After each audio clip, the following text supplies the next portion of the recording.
युद्धामुळे सोन्याच्या आणि चांदीच्या दरामध्ये घसरण सुरूच आहे। युद्धात सुरू असलेली एकूण परिस्थिती पाहता सध्या तेलाच्या किमती वाढतायत। परिणामस्वरूप सोन्या चांदीचे दर घसरलेले आहेत। सोनं आणि चांदीच्या मधली घसरण लक्षवेधी आहे।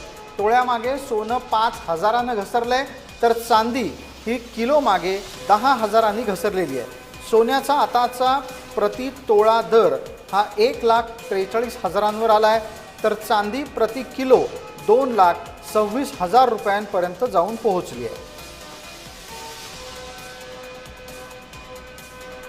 सांगणार सोने चांदीच्या दरात सातत्याने कुठेतरी घसरण होताना बघावयास मिळत आहे। ग्राहकांसाठी ही आनंदाची बाब आहे, काय सांगणार? हो, एकदम आनंदाची बाबत आहे आणि यामुळे आम्ही जास्त सोनं घेऊ शकू आणि आता रेट वाढल्यामुळे ते शक्य नव्हतं आणि आता कमी झाले तर नक्कीच आम्हाला आनंद होईल आणि आणखीन कमी झाले तर 1 लाख पर्यंत गेला रेट तर खूपच चांगलं आहे।